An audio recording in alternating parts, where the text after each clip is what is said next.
Kita ke Apple Corporation sekarang, di mana kita akan menjawab apakah Apple akan menjadi the next Nokia alias menjadi musnah. Mengapa channel Cara Cerdas Bernegara ada bicara mikroekonomi seperti membicarakan perusahaan kali ini? Kita jelaskan. APBN sebuah negara itu ibarat sales atau omset sebuah perusahaan. Jadi kalau APBN Indonesia sekitar 2.000 triliun rupiah atau sekitar 130 billion dolar, maka omset perusahaan yang nilainya 130 billion dolar per tahun di dunia itu ada lebih dari 350 perusahaan. Kalau PDB Indonesia 1.100 billion dolar atau 1,1 triliun dolar atau sekitar 16.000 triliun rupiah, maka valuasi perusahaan yang nilainya di atas 1 triliun dolar ada lebih 20-an perusahaan di dunia ini. Maka kita ambil contoh saja, misalnya BlackRock. Perusahaan ini kapitalisasinya adalah 9 triliun dolar atau 9 kali PDB Indonesia. Itu hanya contoh salah satu perusahaan. Makanya membicarakan negara, sesekali kita membicarakan perusahaan yang nilainya lebih besar dari negara Indonesia, ya sah-sah saja kan.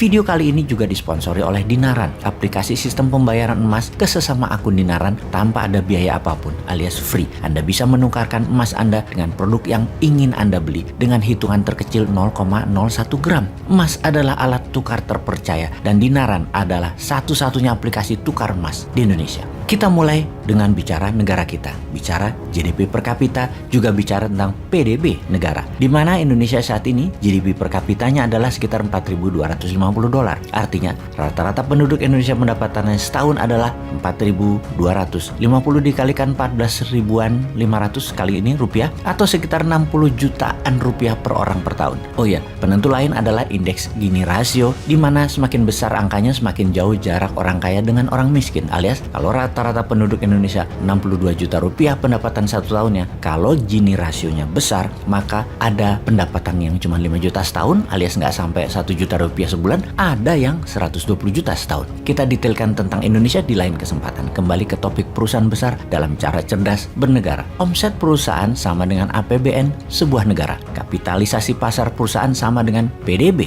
sebuah negara. Ini hanya menyederhanakan for the sake of discussion. Kita ke Nokia. Nokia waktu itu dibunuh oleh smartphone. Padahal Nokia adalah perusahaan yang sangat besar serta menguntungkan di zamannya. Yang terbunuh itu semua dalam hitungan bulan. Ketika Steve Jobs meluncurkan Apple di tahun 2007 yang tidak ada keyboardnya, semuanya layar sentuh, semuanya dikendalikan di layar sentuh. Gadget ini sangat wow. Itulah yang dalam beberapa tahun ke depan membunuh Nokia dalam sekejap. Kita lihat sekarang, apapun smartphone Anda, semuanya dioperasikan oleh touchscreen yang Steve Jobs ciptakan. Sayang, Nokia kehilangan kesempatan oleh gebrakan smartphone. Memang di tahun 2007, Nokia masih merajai dunia. Bahkan di tahun 2013, Microsoft membeli Nokia senilai 7,2 billion dolar, di mana setahun kemudian Microsoft menjual kembali Nokia ke Foxconn dengan nilai hanya 350 juta dolar saja. Niat Microsoft mengambil nama dan jaringan Nokia ternyata doesn't work. Di sisi lain, semenjak Steve Jobs kembali ke Apple, Apple menjadi perusahaan yang menguat, yaitu dari tahun 1996 hingga 2016. Apple meningkat dari perusahaan yang nilai 30 billion dolar menjadi 250 billion dolar di tahun 2016. Cerita jatuhnya Nokia, bangkitnya smartphone saga Apple adalah cerita di banyak sekolah bisnis yang fenomenal. Cerita ini membuat banyak entrepreneur bermimpi ingin menjadi seperti Apple. Salah satu perusahaan yang saat ini nilainya 2.000 billion dolar itu Apple tersebut, dan ini nilainya lebih besar dari PDB seperti negara Indonesia, Italia, Brazil, Kanada, Rusia, Korea Selatan, Australia, Spanyol, dan banyak negara lainnya. Bahkan nilai Apple sungguh lebih tinggi dari nilai beberapa negara di dunia ini. Bahkan ya, free cash-nya Apple senilai 138 billion dolar itu lebih banyak dari cadangan devisa beberapa negara di Eropa dan puluhan negara Afrika, Asia, Amerika Latin lainnya. Pertanyaan berikutnya, jangan-jangan Apple kedepannya melakukan kesalahan apa yang Nokia lakukan? Kalau melihat apa yang dilakukan 2-3 tahun terakhir ini, apa sih yang Apple lakukan? Mengapa dikatakan akan meniru langkah Nokia, yaitu runtuh? Apple saat ini bukan perusahaan yang lagi dalam keadaan krisis. Hanya saja kita melihat apa yang akan terjadi dalam pandemi, di mana suplai bahan dasar Apple banyak datang dari Tiongkok yang sudah dalam 2 tahun ini tersendat. Namun bukan pandemi yang membawa masalah Apple, karena sebelum pandemi penjualan Apple sudah mulai turun.